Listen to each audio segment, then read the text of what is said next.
This is Unity, Joy of Life. I'm Nancy Norman, and this is your weekly wisdom. Last week, we studied the law of divine restoration.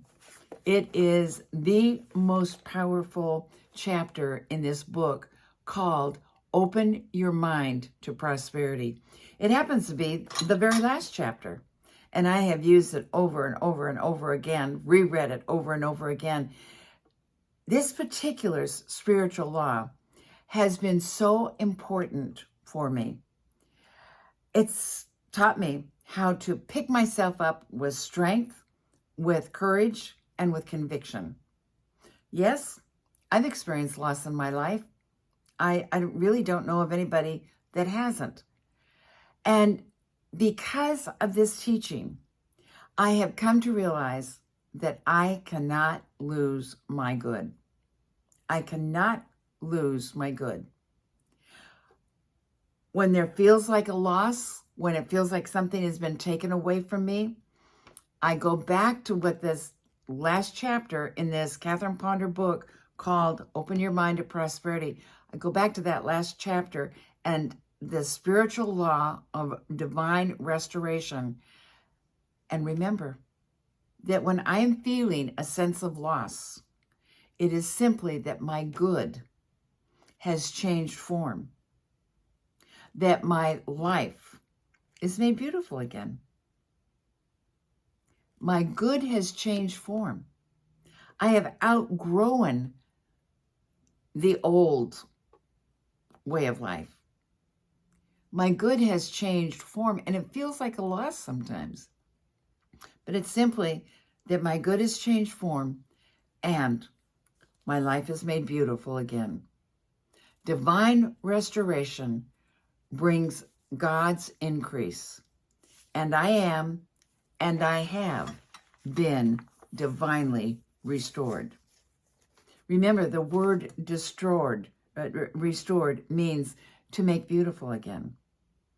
The prophet Joel shared this understanding with the people of Jerusalem when they were experiencing a large amount of loss and discouraged, for they had a great plague, a plague of locusts, which had lasted, I think it was 7 years.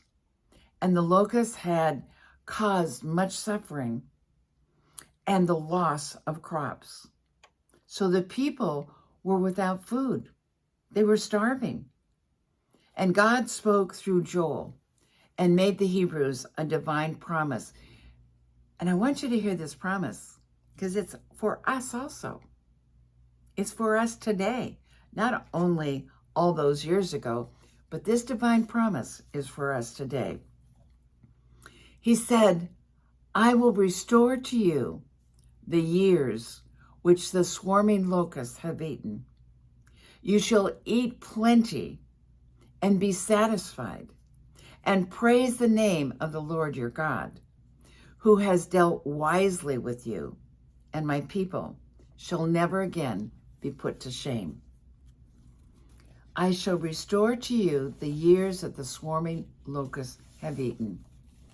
Oh, there have been times when I have felt like those people in Jerusalem, where it seems like everything has been taken from me, and yet it hadn't.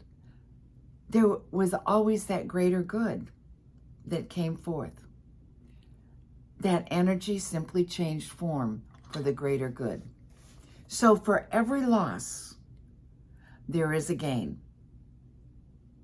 What we need to remember to do is drop the loss and take the gain.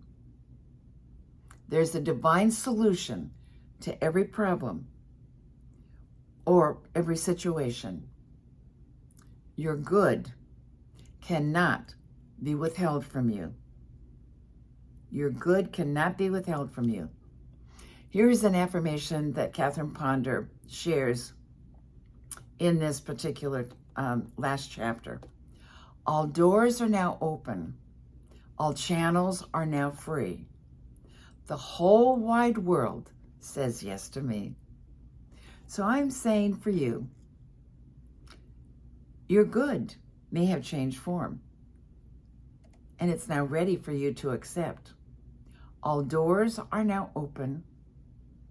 All channels are now free.